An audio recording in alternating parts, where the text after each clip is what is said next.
Hello, everyone. It's great to be back with you on CPAC Live. I just came back from a great trip seeing my family in Kansas, specifically in Wichita, Kansas. Brought all the children to see their grandmother. Sadly, we were out there to say goodbye to a friend, one of our great family friends, Kathy Knock, who recently passed. Interestingly enough, my mom has had so many friends die, not of Chinese corona, but of complications from not going to the hospital because they were told that that somehow was unpatriotic, allow the hospitals to be for corona patients. And we're sorry that our good friend is no longer with us. I also received tragic news today that another friend, a friend of ACU, tragically took his own life. I think it's important in all these conversations about the virus and everybody trying to take responsible steps for their own health and safety that we have a balance to things. And unfortunately, this idea of shutting in your house, not having social interactions, not sending kids to school, which is something my wife and I feel very strongly about. We want our kids back in school. We feel like that can be done safely. Kids, as we know, are not a high risk category, especially if they don't have other health concerns. But the mental health impact of telling everyone that it's unhealthy to talk to people, to interact with people, to have social interactions, to be involved in our communities, it can have a devastating impact on people. So let's keep everyone in our prayers and in our thoughts, and let's keep our good old-fashioned American common sense as we face these battles. Now, we have a great show for you today. We have a great conservative senator from the state of Iowa, Senator Joni Ernst, with us, and we also have a great conservative from the state of Pennsylvania, Scott Perry. So we're going to talk mostly about China with each one of our guests. But first, let's bring in Senator Joni Ernst. Senator, thanks for joining us on CPAC Live. Oh gosh, it is so great to be with you, Matt. Thank you so much. And I'm sorry to hear about your trip to the Midwest. And certainly our thoughts and prayers are with your family and Kathy's family as well. That's very kind of you. You know, Midwestern people are so different from Northeastern people. It's almost schizophrenic when you're out here in the swamp and then you go home. You understand this. And I just talked to people that would grab me by the shoulders at this funeral and say, what is going on in my country? When did it become controversial to stand for the flag, to stand for cops, to stand for families, to stand for statues of Jesus and Mary in churches and the state of Israel? When did that become controversial? You're someone who has served your country in so many ways, including in the military. When did the flag become controversial? Yes, well, it shouldn't ever be controversial. And I'm always reminded of a song that a friend had written, and it says something about one old man in the crowd that stands up as the color guard is leading the parade down the street. And, you know, we all need to be more like that one old man and stand up, place our hand over our heart, and make sure that we are respecting the values that and opportunities that this great country has given us. I am so proud to be an American, and we have had challenges, no doubt about it, folks. But for heaven's sakes, I look around this globe and there is nowhere else that I would rather be. Because again, while we have challenges, this great country also provides us opportunity to overcome. And so I think we've just got to get right back to that. We've got to celebrate families. We've got to celebrate God. We've got to celebrate our nation. All of those things don't have to be exclusive. We can all be inclusive. Let's do it. Really, again, greatest country on the face of the planet. And one of the great things about Americans is we're tolerant. We have this idea that each individual is going to live their great big American life as he or she chooses. And the problem with what's going on in these big cities with the riots and the fires and the hate and the anti-Americanism is they don't want to allow people they disagree with to be able to speak freely. They want to shut them down. Did you get a chance to watch any of Bill Barr's testimony yesterday? And do you have a reaction when you literally see federal law enforcement under attack in these federal buildings like courthouses? Yes, I did see clips throughout the day. Of course, I had a very busy schedule over here in the Senate, but what I did catch on C-SPAN and on TV was very disheartening. Very disheartening. I believe in our federal law enforcement officers, and I know that they were sent to do the right thing, which is protect federal property, just as we would expect local law enforcement officials to protect the life and property of people in their home communities. Our federal law enforcement agents have a job to do, and that's protect our property. And folks, when did it ever become okay to destroy somebody else's property? We can't stand for that. We certainly will support people that are peacefully protesting. And you know what? When there is splintering wood and shattering glass, all of the peaceful protests get lost behind that noise.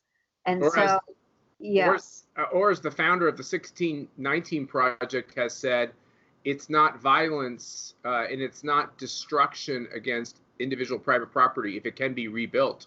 So that's a dangerous idea that could allow someone to burn down your house as long as you can rebuild it. And that's not what we believe. Mm-hmm. Yeah, it is. Again, agree. Peaceful protest, please. So we have been watching what you've been saying about this important relationship we have with China. We were reading this great piece that was on your website. You're somebody who believes in having reciprocal trade agreements. Obviously, the people of Iowa, the great farmers of Iowa and manufacturers want to sell their products all over the world and their commodities. But America needs to do a better job of not making it uncompetitive for people to make things in America. Is that the gist of what your push is legislatively? Absolutely, Matt. And as a former battalion commander of a logistics battalion, understanding our supply chain and having been trained by the military, I understand the needs of an organization and how to get those supplies to the organization. And when I look at what China is doing to the United States, it is absolutely unbelievable. When we need to protect our own citizens, whether it's through national defense, whether it is through making sure we have the right medical supplies and pharmaceuticals, rare earth minerals, we should not be relying on communist China for that. We need to find a way to bring industries back into the United States, manufacture our own type of equipment, whether it's for national defense or for the health and well-being of American citizens. We have to do that here. We have to protect our technology. And so I do have a number of initiatives, one being the Beat China Act, which would be very, very helpful in getting those industries back into the United States. So what we're hearing from the other party and their candidate for president is America should go back on this tax cut that you voted for and raise taxes on something like 80% of Americans, increase tax rates by a third. How will raising taxes and then putting on all the Obama era regulations, how will that help make American businesses competitive? It's illogical. It is illogical, and we've had many discussions about that just in my office and with other senators. And fact of the matter is, when you have those tax cuts that benefit our hardworking Americans, we had over 1 million Iowans that benefited from the Tax Cuts and Jobs Act. We had employers that were able to reinvest those dollars that they were saving in employee bonuses and additional benefits for their employees. All of that was very, very good and very healthy for our economy. Our economy was booming before coronavirus because of those tax cuts, because of deregulation, getting rid of regulations that made no sense. All of that is very important to getting our economy and our country back up on its feet. But I can tell you, the 1 million Iowans that benefited, they don't want to pay more taxes right now. During coronavirus, they are just trying to make ends meet, do the right thing for their families. And what they don't want to hear is that someone who is aspiring to be the president of the United States is going to raise their taxes first thing. These are hardworking folks, and I think they should be able to keep more of their own hard-earned money.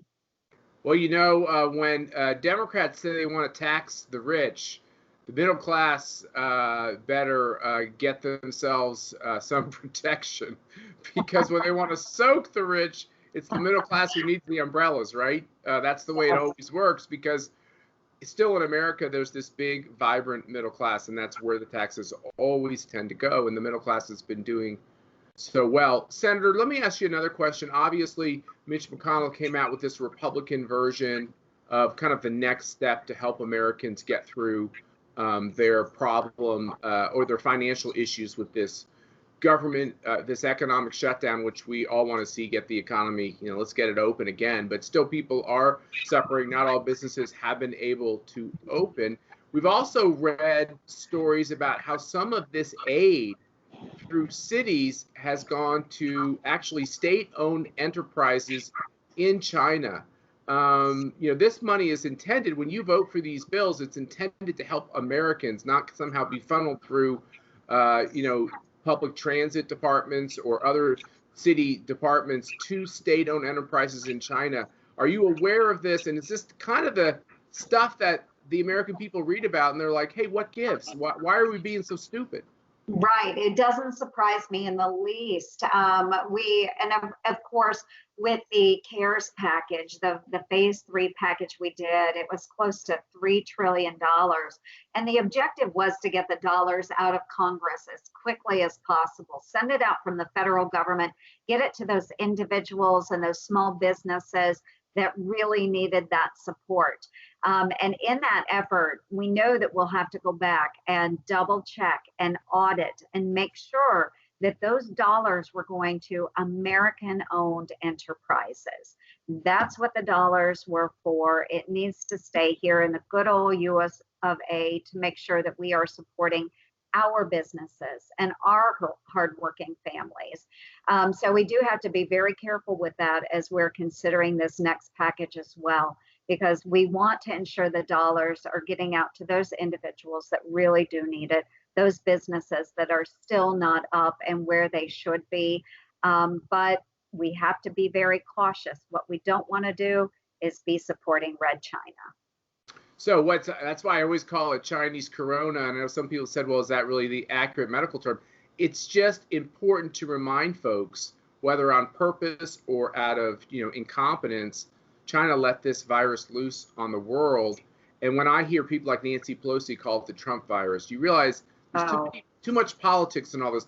We got to get the politics out of this. And I actually do want to listen to the doctors, including the doctors that want to put videos on Twitter and on YouTube to talk about, therapeutics and stuff. We got to get the politics out of this so people can start to know what to believe. Yes, and to blame this virus on our president, who was under scathing criticism for shutting down our borders very early on.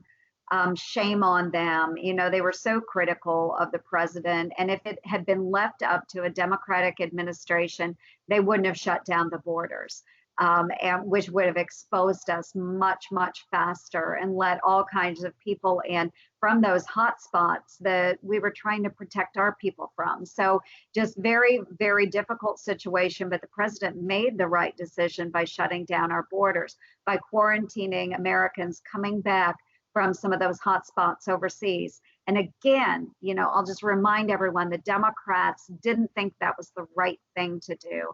They are armchair quarterbacks. They keep looking back and back and well, we would have done it differently. Well, no, you wouldn't have. You would have opened up our country to even more trouble.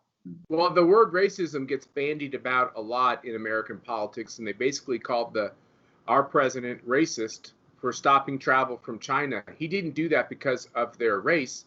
He did that because that's where the virus had first exposed people. So, this whole idea of just going after people and immediately throwing out the slur of racism, it's so damaging. It's really hard to recover from. Yes. Really get after you. And now look how it's infecting sports. Do you kind of want to turn on ESPN or turn on a ball game and just get your mind out of politics instead of I tweeted the other day that I think I want to get more involved in politics. Maybe I should work for Major League Baseball. It might be a good step forward for you, Matt. I tell you, you mentioned getting schools back in and doing that safely. We think that that is really important. And I know that our kids are so anxious, to get out there and play baseball. We have had some local groups in Iowa that are doing that. So you know what? I might encourage a lot of folks, instead of focusing on the major leagues and a lot of the folks that are making big bucks, let's really focus on our children and make sure that we're supporting them in any activities where they can safely engage with each other. It's really healthy for children to be able to socialize together and have fun doing something like softball or baseball. And, let's do that instead of enabling others that really are not happy about our country. Hey, let's get back to high school football, Yes. right? Let's get back to Exactly. high school baseball and go to your local school. Hopefully it'll be open, and watch the kids compete. I agree with you. We all need a break from some of the oppressive news that we get inundated with. And remember that this is a great country, and we've got great people, great institutions, and we're going to get through this, right? We are going to get through this together, Matt. The American people are absolutely resilient. So we're going to get through this, and no doubt there will be hardships along the way, but together we're going to do this. We're going to lick this virus, and we're going to come back with a strong economy, better than ever, because we are the United States of America. Well, Senator Joni Ernst, we really honor you for the work you do in the Senate. We actually feel sorry for you some days because it seems so dysfunctional. And we're so happy that you're there, because we need more good people that will just stand up and do the right thing and use good old-fashioned common sense. Some of this actually isn't that complicated that needs to be done. So thanks for being with us on CPAC Live. And I hope you get back to Iowa soon, because I know you like it there a lot more than out here. Tomorrow night, Matt, every weekend. That's awesome. And also, Senator Ernst brought up the fact that we had this rather appalling experience in the House yesterday in the Judiciary Committee, where the Attorney General of the United States was basically disrespected on a fairly regular basis. Of course, he had the greatest line of all, because he's a very bright man, and he's very just kind of placid in this hurricane of rudeness. And he said, I thought that the reason why you brought me to a hearing is because you wanted to hear me. Well, we're going to be right back to CPAC Live after this short video with Attorney General Bill Barr. I gave instructions as to what Reclaiming my time. Yeah, I'm answering your question. Well, you got to let him answer. Reclaiming my time. The effort there was... Mr. Barr, I just asked for a yes or no, move. so let me just tell you, I'm starting to lose my temper. We were not taking down public health orders. We were making narrow... The gentleman's time is We were calling attention to the fact... Will you restore my time, because this witness is speaking over my You time? went over No, I time. Let the cannot. You were witness over your time. respond. Well, I just think Attorney General Bill Barr has a lot of patience, shall we say. And I always think he kind of looks like the cat playing with the mouse, that, he's got the upper hand, I think intellectually and morally, in that repulsive display in the House of Representatives yesterday. Now, we are now joined by a great conservative congressman, a real conservative crusader with a 96%, which is basically a perfect lifetime voting record with the American Conservative Union, Congressman Scott Perry. Congressman, thanks for being with us today. Thanks so much, Matt. It's great to be with you, and I'm sure you're going to give me better treatment than some of my colleagues on the other side of the aisle gave Attorney General Barr yesterday. I'm reclaiming my time. How about Jerry Nadler chastising his colleagues for having the temerity to drink coffee? What was that all about? It's just Jerry Nadler. Look, Matt, it's the left. They love to have control and authority. And if you have a control and authority, you must exercise it at every turn. That's what they're about. You know this. Yeah. So I always say that the only kind of homeschooling a liberal likes is when he can mandate it on everyone. That's exactly right. It's all about controlling your life and everything you do, and them having all the answers, and you doing as you're told. That's what it's always been about. It went from the Democrat Party, and they have now accepted the socialist moniker. Not only accepted it, but they're extolling it as a virtue.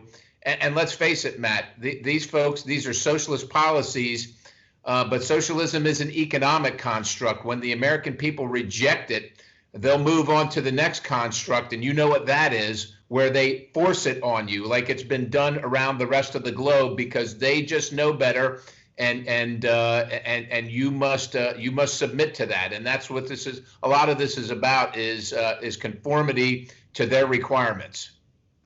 Congressman, when we picked the theme America versus Socialism at our last CPAC conference earlier this year, we were trying to have like a stretch theme that would make people think, like, what if it really was about whether or not America would turn socialist? Fast forward now to July, and you can see that America is actually experiencing the initial effects of socialist policies, whether it's anti-military, anti-police, the dysfunction of the cities, this cancel culture where they try to not just disagree with you, but destroy you, shut you down, put a gag in your mouth. Did you ever think that you'd see what's going on in this country? I actually honestly didn't. You always knew it was going to be out there on the fringes, but for it to become mainstream. And of course, we watched Bernie Sanders, who wasn't a Democrat, right? He's a socialist, and that's what but he was running on the Democrat ticket. And Matt, from my experience, like, we're all informed by our life experiences. I grew up in the Vietnam era, and so I was around Korean War veterans and World War II veterans, and of course Vietnam veterans. All of those people fought the agents of socialism and communism, totalitarianism. That's what it's all under, the totalitarian umbrella. And that's what America stood against. We stood for freedom.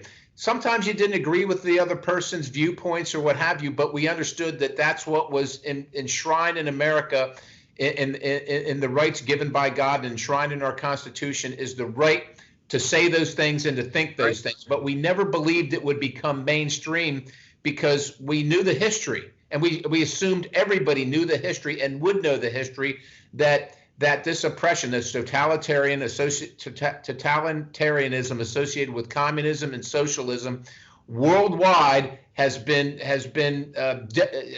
devastating for the sake of humanity, and that no one would willingly try and do this and go there. And in our present time, as we watch Venezuela, a former first world country, descend into a third world lawless misery, you just think to yourself, why would anybody in their right mind ever advocate for or be for this? Yet it is happening right before our very eyes. It's so disappointing. But at the same time, what did we expect, right? We have ceded all our most important institutions, education, the media. We have ceded all these over the past 40 or 50 years to radical leftists who protested in the streets in the 60s, and now they're all in charge of this stuff. And because it was too uncomfortable to fight, because it was just easier to, we'll just give them a little bit. We'll just we'll agree on this point, or we just won't fight them on this point. Over time, that accumulated to where we are now, where now this is mainstream, and literally we have no more. There's no more room for compromise. People say to me, "You folks in Washington, D.C., why can't you get along? Why can't you work on a bipartisan basis?" Matt, it's very difficult for anybody who loves America and has taken an oath to defend the Constitution, who actually believes that, to find some agreement, some point of agreement with socialists. And totalitarian. Well, you can't. It's hard to come up with a compromise, which I know is a little bit of a dirty word, but it's hard to find any common purpose with people who don't love America. American office holders who are trying to transform America, and they use that word, which means fundamentally change it, which means scrap it, basically, and start over. And you're doing a lot of work highlighting the problems of this relationship we have with the CCP, the communist government in China, and unfortunately, some of the abuses that the communists in China have been successful in dominating their people with. Like I said, we're seeing the sprouting of it here in this country. Talk to us about your view about how the president has approached this relationship with China and what you're trying to do in Congress.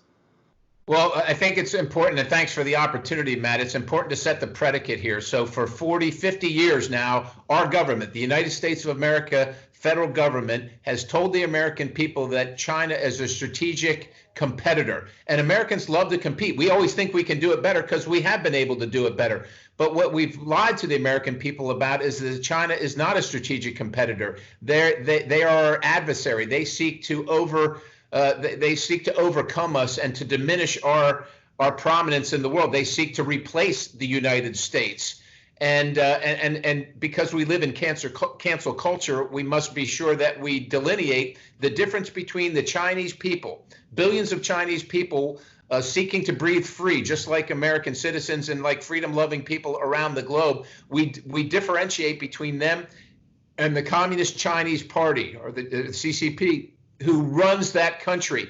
And I will tell you, Matt, I describe them as a thugocracy. The Chinese Communist Party is a criminal organization that has seized control over the country of China. They did this, by the way, and this is important for context too. They did this with the assistance of the United States of America at the end of World War II, where an avowed communist, John Service, working in the FDR administration for Treasury, led FDR to choose Mao Zedong over China, over Chiang Kai-shek. And so that's where the roots of this really begin. But if you fast forward to where we are now, China is obviously guilty of egregious crimes, not only to humanity, but directly to the United States of America. $300 to $600 billion of intellectual property theft every single year, to include hypersonic cruise missile technology, the plans to the C-17 and the F-35 and the buildup of their military, the overtaking of the Spratly and Senkaku Islands in the South China Sea and then militarizing them, the construction of an aerial defense information zone over international territorial waters or non-territorial waters. So China seeks to export its totalitarianism and the communist Chinese Marxist ideology through a thing called unrestricted warfare, where they're involved in commerce. See, they don't want to get into a shooting war with the United States, Matt, and so far they haven't had to, and if they continue on the course, they won't have to. They're just going to subsume us. So whether it's 5G, whether it's intellectual property theft and the destruction of every small job-creating business in every small community around the country, China has been very effective at destroying America's economic vitality, and we've actually assisted them in that. So this president, after all the other ones, has been the first to actually take China on. Now, he said it long before he was elected, right, as you know. He's always talked about this, but he has been the first to take it on. But Matt, it takes time for Americans after 40 or 50 years where they've been told one thing by the government to all of a sudden switch around on a dime and say, oh my goodness, China's the enemy. And that's where we are. Congress, let me ask you this. Why has Nancy Pelosi, Joe Biden, and the Democrats, why have they become such patsies? Why have they become so weak on these questions? You would think, the Democratic Party of old would have tried to stand up for the little guy and the person being tortured, persecuted in China and in their orbit. What happened to them? Nothing happened to them, Matt. They've always been complicit. They've been part of this all along. And so to turn around and say our whole lives, everything we stood for is wrong, would be an admission of their failure to protect not only their country, but like you said, the citizens in their districts that they're allegedly representing, while they're exporting their livelihoods, their prosperity, and their opportunity to China, to the Chinese Communist Party. And so what they're trying to do is have it both ways. Talk tough on China, but then do nothing about it. Matt, I've been on the Foreign Affairs Committee since I've been here. And so far to date, excepting this year, we have moved zero legislation to rein China in. Zero legislation. So Nancy Pelosi and Chuck Schumer and the Democrat Party et al. is great at talking big, but when it comes to actually doing something, there's only one person in Washington, D.C. that is driving the train. And as you know, that person is Donald Trump. Now, there are many in Congress on the Republican side that are trying to be, we've been in this fight since the beginning, but we haven't had the support of any Democrats, and they're going to be dragged screaming and kicking to the fight because, let's face it, there's a lot of money at stake for the people that pay for their campaigns, and they don't want to jeopardize that. They would much jeopardize the country than jeopardize their own campaigns and their positions of power here in Washington, D.C. This is the swamp. When you're in Pennsylvania, what's the feedback you get from Americans about this new approach to China, and especially what China's doing with cyber warfare, what we read about computer application companies like TikTok, and this whole battle on 5G? What's China's plan to use cyber to implement their grand global takeover strategy? So China's plan is to gather up all the data from every single American, quite honestly, from every human across the globe, and then leverage that data to control our very actions, whether it's through a system of social credits, whether it's to destroy your local small business in a contract where they're competing and China says we want to take them out because they might be a competitor. I mean, that's the unrestricted warfare approach. Now, I think that people understand, and I will tell you, Matt, but most citizens, just like in the 10th District of Pennsylvania, where we're hardworking, tax-paying individuals who love our country, who love our family and our community, but this is kind of new to us, this 5G stuff. Like people don't understand the nuances of that, but they do understand that China wants to take over. But that understanding is a new revelation for many, many people. And quite honestly, that revelation has come by virtue of the coronavirus, the Wuhan virus, created one way or the other in China, either by happenstance or design, and then exported around the globe. That has really heightened all citizens' awareness to who China is, whether it's because they intend malign activities or just because it's the Chinese Communist Party and they're not going to be transparent. They're going to lie, and they're going to do everything in their own self-interest to preserve their position of power in the Chinese Communist Party. So I think that, like around the country, South Central Pennsylvania is understanding that, but we're obviously late in understanding that for average citizen who's going to work every day trying to just pay their bills and buying stuff at Walmart, and if you turn it over, it says made in China. They're used to buying goods that have been very affordable because they're made in China and oftentimes with slave labor. But at the same time, their government's been telling them for 40 years that it's okay to do this because we're just competing, and China is a developing nation. They don't understand that China has well developed and is a competitor to the United States on par in many cases, in some cases beyond par with the United States. And so they're getting it more and more, Matt. And I think that the polls would show that the numbers are very high, but they're unsure exactly what to do about it because decoupling might also mean loss of jobs or loss of opportunity because we're so interconnected as an economic force with China. And one of the things that Tucker Carlson has brought up on his show on many occasions is a lot of these American companies have worked with consulting companies like McKinsey, which actually also represents entities very close to the CCP, to the communist government, almost in like this collusion to get American companies to do more things overseas. And I think a lot of the American people just didn't really see behind the curtains.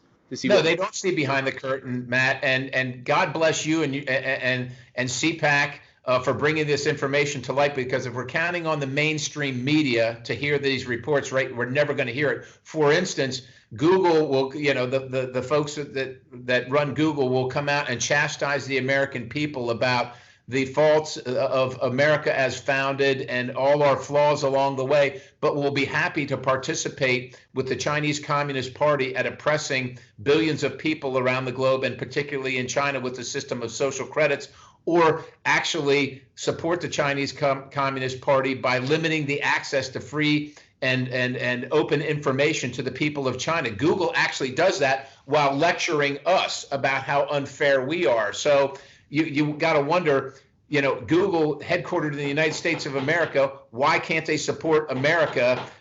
China is at some point, when they take over as much as they want to, going to shut Google down as well, right? That's the plan. China is interested in making money, preserving their authority, and spreading their view of totalitarian government around the globe. And America is not immune to it. And you got American companies that are loved by Americans supporting that effort. Well, Congressman Scott Perry, we appreciate the fact that you're raising these important issues. All you're doing legislatively, as we said to start this conversation, you have a lifetime rating of 96% with the American Conservative Union. We encourage everybody in the state of Pennsylvania and across the country to go to our website and look at these ratings, know how these members are actually voting. What is unusual about Scott Perry is he doesn't just talk the talk. I'm supposed to end that by saying you walk the walk, but you vote as you talk, which is actually very refreshing. And we appreciate your important voice on all these questions. Congressman Scott Perry, thanks for being with us on CPAC Live. Thank you very much, Matt, and thanks for this opportunity. And you're right. Check the members' votes, because everyone tells you they're conservative, even Democrats, but that's not how they vote. Yeah, that's exactly right. Hey, we also score the liberals, and it's interesting to see how many of them now are getting zeros. It's historic, by the way. So surprising, I'm sure. Yeah, surprising. We're going to be right back with some final thoughts at CPAC Live after this short video. The president wants footage for his campaign ads, and you appear to be serving it up to him as ordered. In most of these cities, the protests had begun to wind down before you marched in and confronted the protesters. And the protesters aren't mobs. They are mothers and veterans and mayors. We fought for a democracy, for the right to speak freely, and you are attempting to take that away. And what's worse, you're doing it for the sole purpose of furthering the president's political agenda and generating footage for Trump campaign commercials.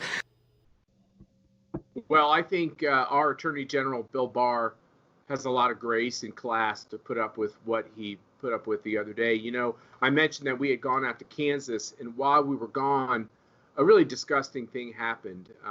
Black Lives Matter Incorporated, in association with some of our very own neighbors, decided to take to the streets to oppose somebody who lives in our neighborhood, the acting Secretary of Homeland Security, Chad Wolf. Chad Wolf did the high crime for the left of actually trying to put out fires in our major cities, bring back order to those cities, working with Bill Barr to make sure federal property isn't destroyed, that statues aren't ripped down, statues of our religious leaders, of saints, of the founders of our country, of people who have made a difference in Western civilization.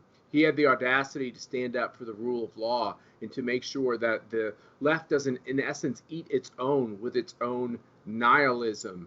To quote one of our board members, Bill Walton, who's always reminding me that it's not just Marxism, it's nihilism. It's the belief in nothingness, in chaos, in just destruction. And of course, as a Christian, I understand that that's what the devil wants to do. He wants to create destruction and chaos, so there's no order. Nothing makes any sense. Bill Barr said something in a great speech at the University of Notre Dame. He said, these people call themselves progressives. My question is, what are they progressing toward? When you listen to hateful, radical, violent people talk about what they hate and what they want to destroy, the next question is, what would you put in its place? They have no vision for what they would put in the place of America, but they know they hate America. So this idea that Chad Wolf, the Secretary of the Department of Homeland Security, has to be subjected to protests from some of his very own neighbors.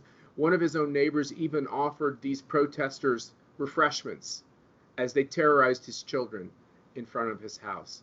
My friends, this is un-American. When they say it's peaceful protests, I'm for that. I've participated in that. CPAC went to the streets of Hong Kong and stood with the democracy leaders in Hong Kong. You know what they want in Hong Kong? They just want human rights. They want to be able to vote. They want to be able to go to work and exchange and participate in commerce, to have as many kids as they want or not want to have, to marry who they please, and to live their life. That's what they want in Hong Kong. What these radical Marxist nihilists Antifa, Black Lives Matter Incorporated, which are all working in collusion with the Biden campaign. Joe Biden has yet to call out any of this violence, any of this law breaking. None of these Democrats are calling out any of it. They're fanning it. Why are they fanning it? These are the ground troops of Biden for president. You notice you don't see any announcements about Joe Biden hiring swaths of people in all the battleground states.